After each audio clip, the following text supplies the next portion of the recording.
Thank you very much, Gavin. It's great to be with you all this morning. It's an interesting time to be having this meeting after England's success against Germany, and with the potential of them going much further in the tournament.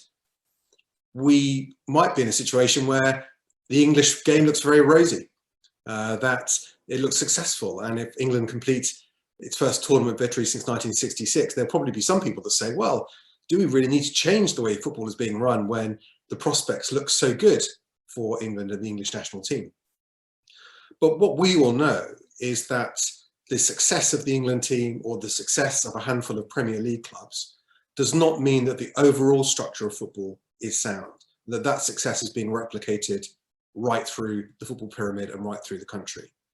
It's been a really hard 18 months for the whole country and for many businesses, but it's been hard for football too. The consequences of not having fans in ground, still playing matches, not having regular revenue and income for clubs has put many in a very financially distressed situation. And those clubs may need more help. But that came on the back of a model in football that was already broken, where many clubs were already in a very distressed situation a long time before COVID came along. And we ask ourselves the question, as we have done for several years now, why is that the case and what can be done about it? When I first entered Parliament in 2010, I sat on the Digital Culture, Media and Sports Select Committee that did a review of football governance. That was in 2011 and produced a series of recommendations for the government then. When I was chair of the Select Committee in 2017, we looked again at issues of football governance. We had a motion debated and passed on the floor of the House that said that we had no confidence in the Football Association as a regulator for the English game. We now have the fan-led review. And I think if the fan-led review is to mean anything, and if the other work and the other reviews are to mean anything, I think the outcome of that has got to be a recognition of the role and the need for a proper independent regulator to safeguard the long-term interests and the sustainability of football. Football is not like any other business.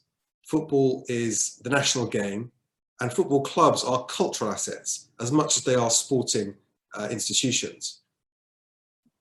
We should expect that clubs will have good owners and bad owners. They will have good managers and bad managers. They will have periods of success and periods of failure. But what we should ensure is that the club is there, that the club remains at the heart of the community that it serves.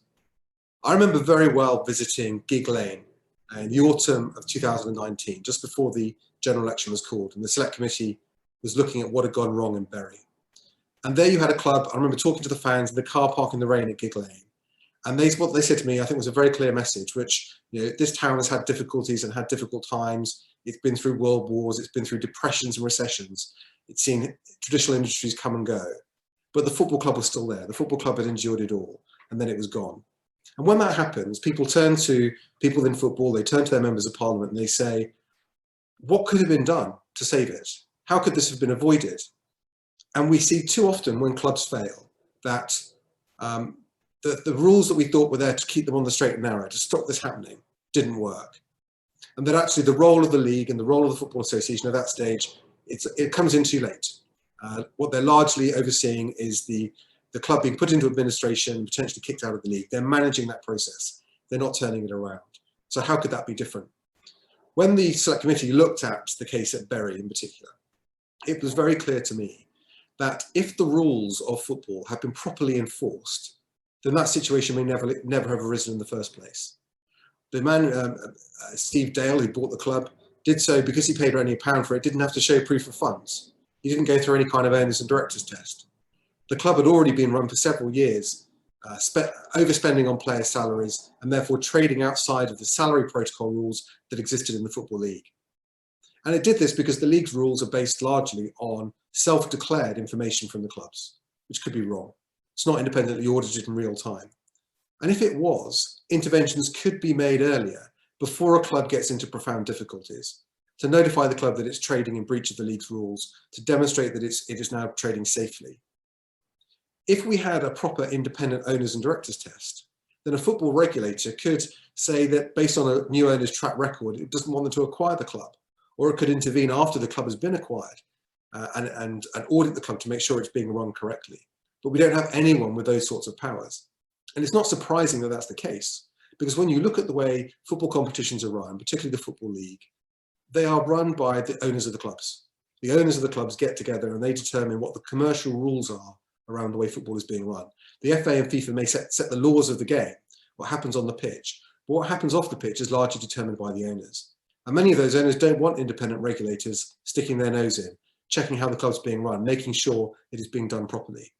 We saw the case several years ago of Massimo Cellino at Leeds United, where he effectively demonstrated that the owners and directors test doesn't really exist. That in his case, the Football League said they didn't think he was a fit and proper person to be a director of a football club. And he demonstrated through the courts that unless he was disqualified to be a company director under UK company law, they had no right to disbar him. There is no discretionary test. So how could this be done differently? Well, I've come to the conclusion that these changes and reforms won't come voluntarily. The FA has no power to impose them and the leagues won't adopt them. So therefore, I think there is a role for an independent regulator, a discrete, focused body that can manage the proper oversight of the financial regulation of football clubs to make sure they trade within the rules of their competitions and to intervene earlier to stop problems getting out of hand. That will probably need to be set up on a statutory basis. If it was, then it could be given the powers to apply a discretionary owners and directors test. So that if the regulator thought not only was a club already being run badly, but was unlikely to be run in keeping with the Articles of Association of the FA and the rules of the leagues, then an intervention can be made then as well. Now, such a model exists elsewhere. In broadcasting, for example, Ofcom, a statutory regulator set up by Parliament, issues licenses to broadcasters, and it can withdraw those licenses if a broadcaster is consistently operating outside of the broadcasting code, and has done so in the past. So there are models in other sectors. We know too that you can allow for government intervention, parliamentary intervention to set up these sorts of bodies to aid the administration of football. Happens in other countries, it could happen here too. I think if what we care about as fans of the game is that our clubs are run in a sustainable way, in a transparent way, and they're run with a view of sustainability in mind, that a body like this will greatly aid it and mean that we see far fewer club failures than we've seen in the past. So I think the time has come for this change. I think it needs to be an important part of the results of the fan-led review. I was pleased to see that it was included within the scope of the fan-led review. And I know many other people who work in football at all sorts of levels, former players, former club owners, former administrators, have come to a similar conclusion as well. And I'd be very interested to know what your views are about this, how you think we make and affect this change.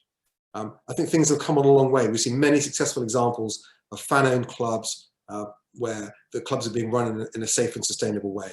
That model may not suit all clubs, but we need to make sure that whatever model is used, that there is some sort of independent checking on how the club is being run, and that is done properly.